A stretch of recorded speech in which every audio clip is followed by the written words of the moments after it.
Rejection is an everyday part of our lives, and it sucks.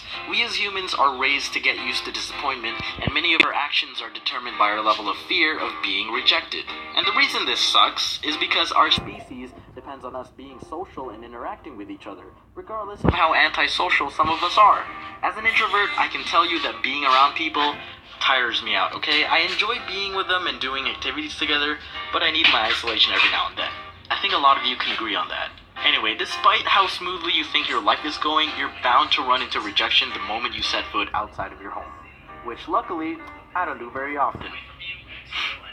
Oh. Asking the store employee for help. Excuse me, sorry, hi, do you happen to sell this in red? All available colors are already on the shelves. Okay, bitch, damn. Ordering takeout from the menu. I'm gonna get a large taro chiller. Oh, sorry, we don't have any more ice. I'll just have grass jelly milk tea at room temperature, I guess. Oh, I'm sorry, we only take cash or debit. Do you accept blood for my enemies? Wanting to pet someone else's dog. Get your ass back here and love me. Phone fingerprint sensor.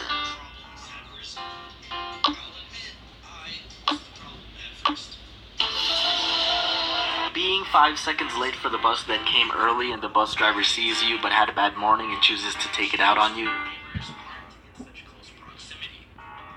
Don't you dare close that door on me, you son of a mother. I'm right here.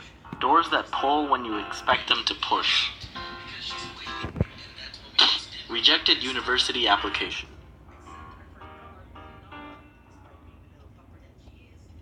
The blanket. Okay. Vending machines.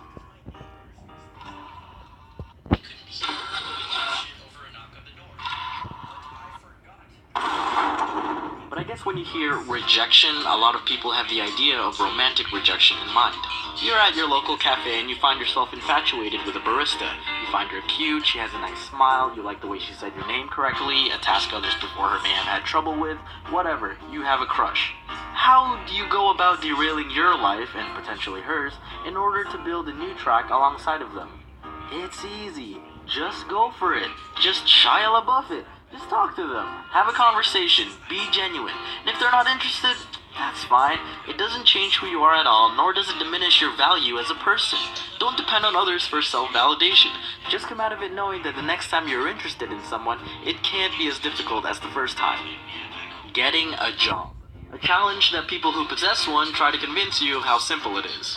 I remember passing out hundreds of resumes to numerous places for my first solid part-time job, and just being enveloped in a mixture of anger and envy and just murmuring, I know I can do your job better than you, to myself whenever I see an incompetent asshole underperforming their job.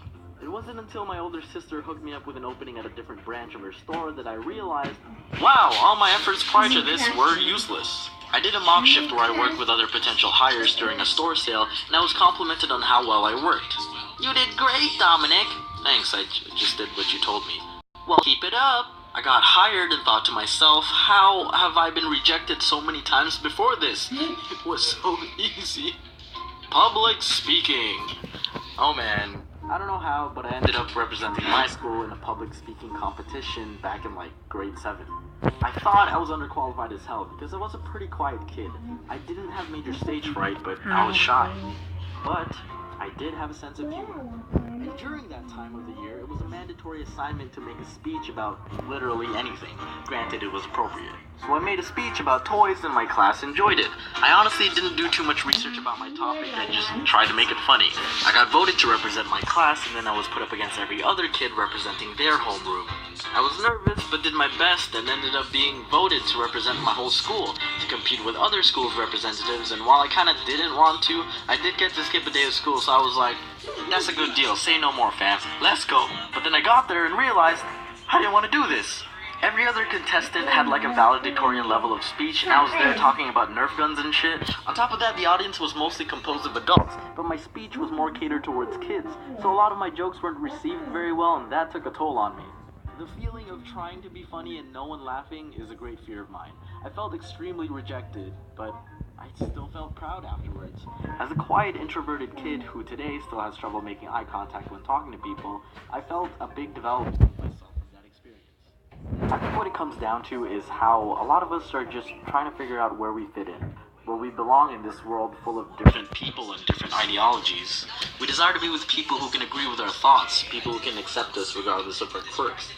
And it's not an easy task. Every day we face judgment from those around us, and it's a constant challenge of seeking acceptance but still maintaining a sense of dignity.